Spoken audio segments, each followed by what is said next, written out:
Hi friends, welcome to God is great 73కి స్వాగతం. Friends, మీరు కొత్త వారు కనుకైతే నా ఛానల్ని సబ్స్క్రైబ్ చేసుకోండి ఫ్రెండ్స్. నేను పెట్టిన ప్రతి వీడియో మీకు నోటిఫికేషన్ వస్తుంది. అలాగే పక్కనున్న బెల్ ఐకాన్ నొక్కి క్లిక్ చేసుకున్న ఫ్రెండ్స్. ఇక మన వీడియోలోకి వెళ్దాం. మీరు మొదటిసారి రామేశ్వరం వెళ్తున్నారా? తప్పనిసరిగా వీటి గురించి తెలుసుకోండి. కాశీ, రామేశ్వరం ఈ రెండు క్షేత్రాల పేర్లు తెలియని వారు ఎవరుంటారు? జీవితంలో ఒక్కసారైనా దర్శించాలని కోరుకునే క్షేత్రాలు ఈ రెండు క్షేత్రాలు దర్శిస్తే మొత్తం అన్ని క్షేత్రాలను దర్శించినట్లే అని చెబుతారు. రామేశ్వరంలో జ్యోతిర్లింగ క్షేత్రం, ఉదయాన్నే స్ఫటికలింగ దర్శనం ఉంటుంది. రామేశ్వరంలో తెల్లవారుజామున స్ఫటికలింగ దర్శనం ఉంటుంది. 4 గంటల నుంచి 5 గంటల 30 నిమిషాల వరకు, ఒక్కోసారి 6 గంటల వరకు కూడా ఉంటుంది. 6 గంటల తర్వాత సీతమ్మవారు ప్రతిష్ఠించిన శివలింగానికి పూజలు చేస్తారు. ఈ శివలింగానికి ఎడమ వైపునే ఆంజనేయ స్వామి వారు తీసుకుని వచ్చిన శివలింగం ఉంటుంది. చాలా మందికి తెలియక కంగారులో వెళ్ళిపోతుంటారు. స్ఫటికలింగ దర్శనానికి అందరూ టికెట్ తీసుకోవాల్సిందే. 10 రూపాయల టికెట్ ఉంది అని బోర్డు అయితే ఉంది, కానీ టికెట్లు ఇచ్చేవారే ఉండరు. అందరూ 50 రూపాయల టికెట్ తీసుకోవాల్సిందే. అందరికీ ఒకటే లైన్ ఉంటుంది, విడివిడిగా ఉండదు. మీకు ముందుగా ఎందుకు చెప్తున్నానంటే ఇవి అందరికీ తెలియదు కనుక. ఇక సముద్ర స్నానం. రామేశ్వరం స్వామి వారి దర్శనం కంటే ముందు సముద్ర స్నానం, ఆ తర్వాత దేవాలయంలో ఉన్న 22 బావుల్లో స్నానం చేయాలి. స్ఫటికలింగ దర్శనానికి మీరు రూమ్లో స్నానం చేసే రావాల్సి ఉంటుంది. సముద్రం దేవాలయానికి ఎదురుగా మరియు చాలా దగ్గరగానే ఉంటుంది. మీరు ఆటోలో వెళ్ళవలసిన పని లేదు. ఇక్కడ సముద్రం పేరుకు మాత్రమే సముద్రంలా కనిపిస్తుంది. ఎగిసిపడే అలలు ఇక్కడ చూద్దామన్నా కనిపించవు. ఈ 22 బావుల్లో తీర్థ స్నానాలు చేయాలి. మీరు సముద్ర స్నానం చేసి ముగించుకుని గుడి దగ్గరకు వస్తే, మనం ఇంతకు ముందు చెప్పుకున్నాం కదా, గుడిలో 22 బావుల్లో తీర్థ స్నానం చేయాలని. తీర్థ స్నానానికి టికెట్ తీసుకోవాలి. 25 రూపాయలు టికెట్ ఉంటుంది.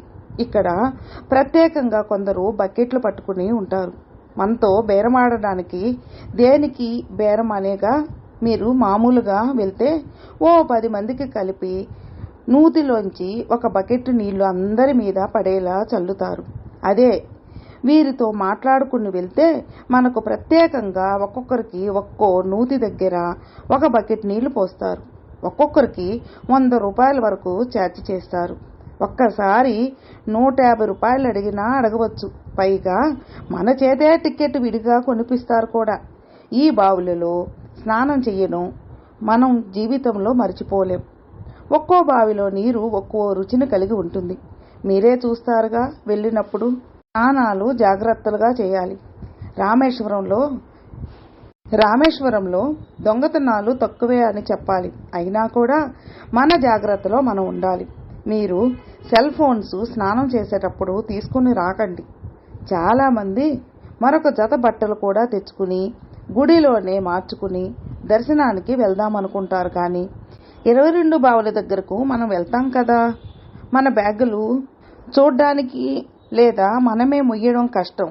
అవి తడిసిపోతాయి. స్నానాలు అయ్యాక రూమ్కి వెళ్ళి బట్టలు మార్చుకుని దర్శనానికి రండి. స్వామివారి దర్శనానికి మెమోలు రోజుల్లో 30 నిమిషాల లోపే మనకి దర్శనం అవుతుంది.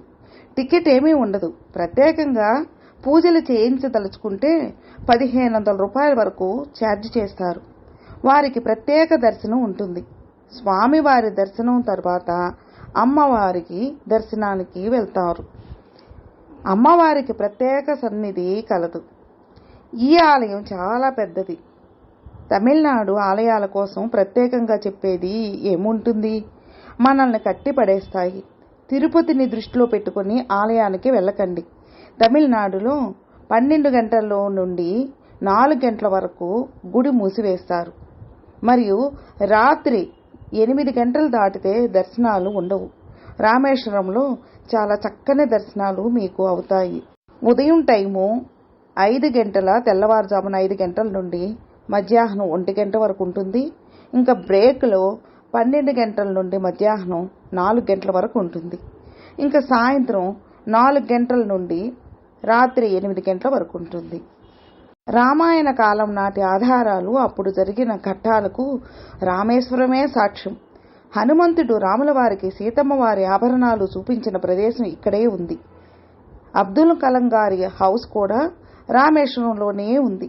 ఇంకా ఏమేమి ఉన్నాయో, ఏం చూడాలో అన్నీ మనము రామేశ్వరం పోయినప్పుడు అన్నీ ఒక లుక్కేద్దాం అనుకుని కదలండి.